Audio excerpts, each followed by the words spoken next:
Welcome back to another episode of Sound Powers Go to the Movies. Touly is busy, so I will be reviewing Shang-Chi, The Legend of the Ten Rings by myself. So just fair warning, there's going to be spoilers up ahead, so you've been warned. Sean, whose real name is Shang-Chi, has been running from his past, but his past has finally found him and is trying to bring him back into the Ten Rings organization, alongside his father, who's wielding the Ten Rings, but must make a stand against his father if he wants to stop him from unleashing a bigger threat on the world. So let's begin with my first pro, the cast of the film. We have Simu Liu as Sean, we have Awkwafina as Katie, we have the great Tony Leung Xiaowei as Sean's father, or the real Mandarin, we have Meng'er Zhang as Sean's sister, Xiaoling, we also have Fala Chen as Sean's mother Li, we have Michelle Zhang as Jingnan, we also have Ronnie Chen as Zhang. These are big names in Asian movies and also in American movies and TV shows. We also have Wang Yu as Master Guan Bo, the guy who teaches Katie the skills of the bow, but others will know him from Kung Fu Hustle as the landlord, or movies such as Super Cop with Jackie Chan alongside Michelle Yeoh. This movie focuses on both Asian roots and the generation born in America, so it must have the right balance. I think Sean and Katie represent the younger generation of Asians in America, feel the pressure from their families expecting their kids to fulfill their goals because they live in America versus them living back home. So the cast is well balanced in my opinion. We also have Benedict Wong as Wong making a cameo, and Ben Kingsley as Trevor, or the fake Mandarin. Also having Simu and Awkwafina alongside Ben Kingsley as the comedy relief in this movie is just the right mix, not too overwhelming as previous movies. The comedy during the movie falls in place at the right moments and it doesn't go overboard and takes fans out of the movie. What I mean is that when you see somebody making a joke, it fits into the story, but then you still remain in the storyline and not out of it. Moving on to my next point, the fighting scenes. They were amazing. Well, the ones without the magical powers. I really enjoyed the cinematography and choreography. They were really nicely done with no shaky cam, no rapid edits. They were mostly smooth and paid attention to the martial arts involved and illustrated that and made it shine. As for the later fight scenes with the rings and the CG monsters, I will talk about that later in my cons. But the fight scenes were nicely executed with the aid of Brad Allan, who after working in this film, he passed away in earlier August. His career expanded from working with Jet Li and Jackie Chan, and he also called Jackie Chan his mentor and master. What he learned from working with Jackie Chan, he brought into the movie, and it shows in this movie through the fight scenes. So rest in peace, Brad Allan. Moving on to my next point is the setup and clearing of the Mandarin's name. So remember in Iron Man 3, when the character the Mandarin was introduced and he was being played by Ben Kingsley, just to make people say that's not the real Mandarin. So at the end of the movie, it was like, haha, we got you. It was a joke. He's not the real guy. He's just an actor. Well, this movie clears up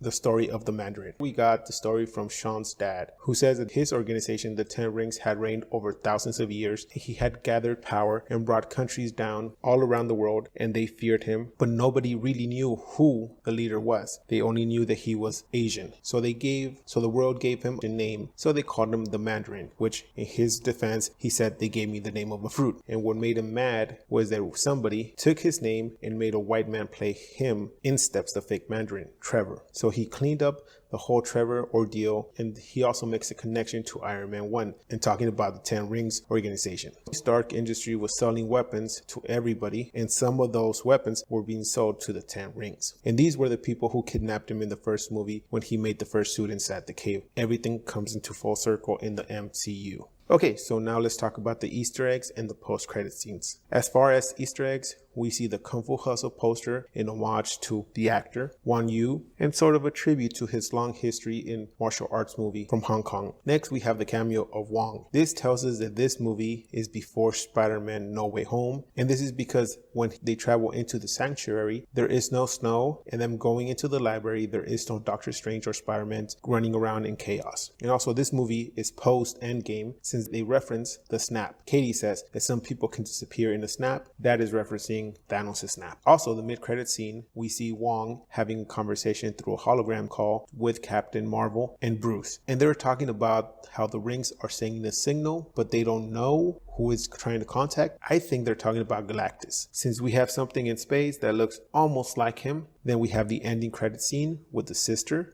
of Sean taking over the throne of the 10 rings, but making it some changes. This is apparent by the color change from blue to red and the graffiti in the fortress, just like her fighting club in the beginning of the movie. In a sense, she's reviving the organization, but also reformatting it. So now on to my cons. The martial art fight scenes in the second half of the movie, they were not the best since we have a magical element involved. I wanted to see more of the smooth fights with the choreography and smooth camera movements, such as the earlier ones and in the Hong Kong Fight Club. I understand that the magical fights were needed to progress the movie, but I want to see some people fight hand to hand, such as the old martial arts movie from Hong Kong. Moving on to my next con, the story, or the lack of the sister's character development. Yes, they do talk about her and they show her talking to her brother, but since we see her actually talk to her aunt and her aunt telling her to step out of the shadows, why didn't they talk more about her life or what happened before when Sean left her? So I see this as a missed opportunity of not developing her character alongside Sean's. Now my next con is the length of the film. This film could have been shortened 10 to 20 minutes, or they could have used those 10 to 20 minutes to develop other characters such as a sister, or explain more of the other dimension where the monster was being held captive. That's pretty much all my cons on my end. Did I enjoy the film? Yes. Did I enjoy it enough to make me look forward to the next movies? Yes. But could some things have been changed for this movie to make a bigger impression on me? Yes. Do I recommend this movie? I highly recommend this movie to people who are fans of the Marvel Universe or just fans of martial arts movies. This movie has potential to actually been a bit better if they made a few changes. So my final grade for this movie is going to be an 8 out of 10. So I guess that does it for this review of Shang-Chi, The Legend of the Ten Rings. Please join us next time when we're going to review Crying Macho. You gonna say anything? Howard, I've always thought of you as a small, weak, and gutless man. But you know, there's no reason to be rude. Please like, comment, and subscribe. You can find our social media links below. And like always, keep watching movies.